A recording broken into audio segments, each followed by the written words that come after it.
Hi everyone, Miss Ella here, Learn to Grow. It is such a gloomy day out here today in the Pacific Northwest after 4 days of warm and sunny days. So I'm actually under the trees here, kind of sheltered because it's starting to sprinkle a little bit. But anyways, I wanted to share this video with you guys. I put together on growing productive tomato plants, and some of the contents were recorded earlier this week, so it was nice and sunny. But a couple of first tips I wanted to mention to you guys before I move on is make sure to space out your tomato plants. If you're planting them in a row in the garden, at least 24 to 36 inches apart, and your rows should be spaced out at least 36 inches apart. The reason why is you want to allow enough air circulation to prevent any disease, and also if one plant is infected with a disease or were attacked by insect pests, then it's easily passed on to the plants nearby. So that's the first tip, is spacing your tomato plants properly. The next tip is make sure to plant them in full sun, at least 6 hours or more. The reason why is you want your plants to produce flowers, and the sun will stimulate your plants to produce flowers rather than more foliage, and that way you'll get more fruit. Oh, and one last thing, if you're planting your tomatoes in containers, make sure that you plant them in a big pot, at least 15 to 20 gallons, especially for the indeterminate type of tomatoes. Those tomatoes can get up to 10 feet tall, sometimes taller. But if you're growing a indeterminate type or a dwarf tomato plant, which I am, I've got two. I think one is Minibel and one is Tiny Tim. They get to about 24 inches tall maximum, and so I have them in 5-gallon containers, which is fine. But if you're growing the indeterminate type of tomatoes, make sure your containers are at least 15 gallons or bigger to support the root system. Remember, tomatoes grow their roots along the side of the stem as we plant them deep, and you want to make sure that your plants have a good root system, so that way it's able to absorb all the nutrients and water for a productive tomato plant. So anyways, those are all a couple of the few tips I have, but here are the rest of the tips. I hope that you guys find them helpful, and thank you so much for joining me today. I hope that you guys have a wonderful day, and happy gardening. Make sure to plant your tomatoes deep, about 2/3 of the plant. Tomato plants will grow roots along the stems, which will anchor itself into the ground and also allow it to absorb more nutrients and water. Here's a short clip from about 2 months ago when I first planted the first tomato plants.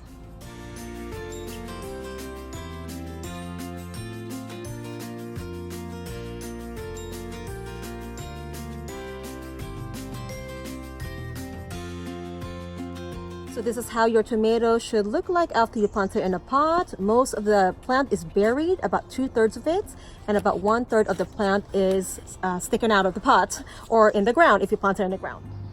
Keeping your tomatoes pruned will focus on fruit production rather than more foliage. These are suckers that you can remove that grow between the main stem and leaves. So you can just pinch those off or prune them off just like that.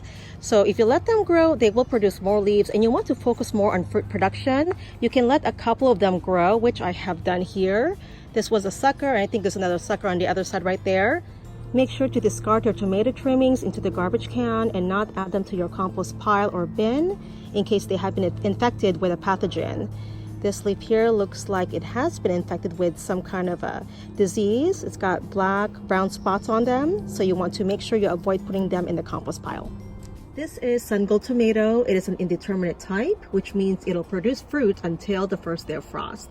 Height-wise, it can get up to 6 feet tall, sometimes taller, depending on growing conditions. One thing you want to do is remove all the bottom leaves up to about 8 to 12 inches of your plant. Doing this will prevent blight or disease, so that way it doesn't harbor fungus or even insect pests. And you also want to move the suckers, the growth in between the main stem and the leaf. These are suckers. If you want to let these grow to about 4 to 5 inches tall, you can plant them and get new plants from that. The leaves are pretty easy to remove. I usually just use my hand, or you can use some pruners. Just make sure your hands are clean. Usually I just push it up and then down, and they just snap right off. So same thing with this one here.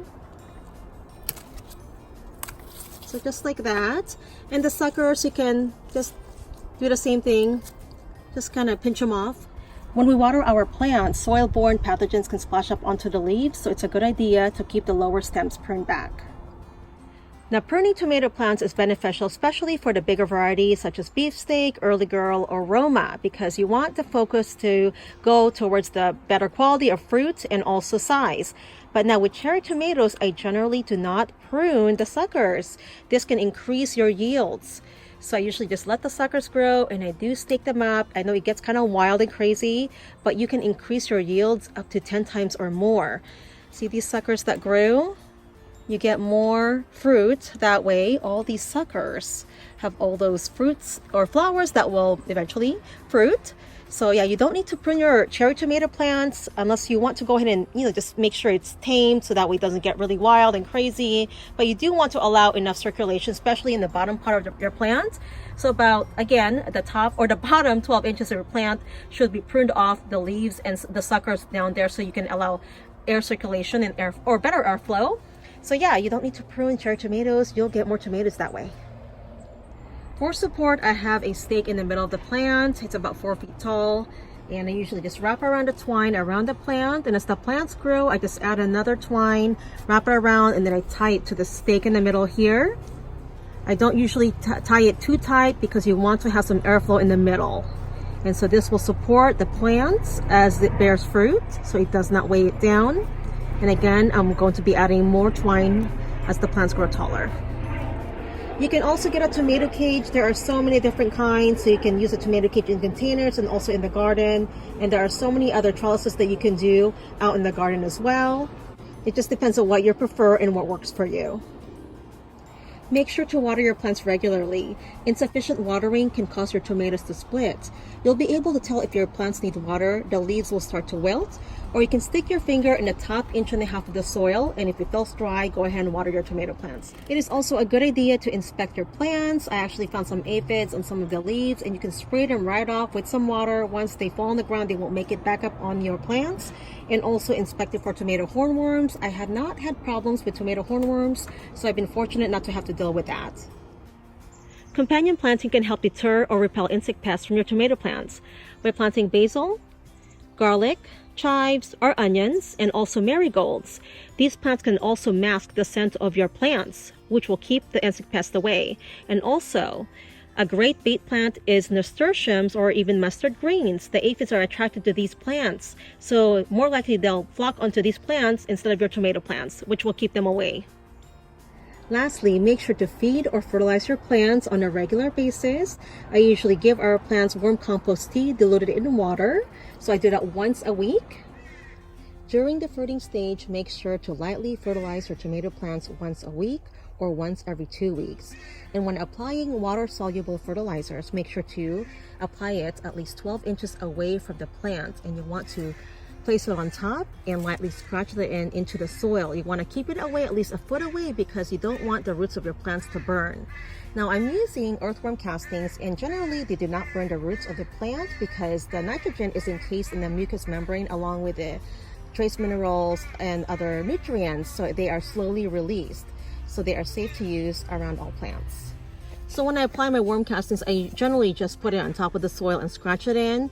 But if you're using water-soluble fertilizers, you want to keep it, again, about a foot away from your plant. So depending on the directions and how much you should be putting, make sure to follow the directions so that way you don't over-fertilize your plant. You just kind of scratch it into the soil and put some soil on top of that. So fertilizing on a regular basis will keep your plants healthy and support fruit production. You can see some tomatoes ripening up. Cannot wait to harvest these. So I hope that you guys found these tips helpful. Thank you so much for joining me today, guys. Have a wonderful day and happy gardening.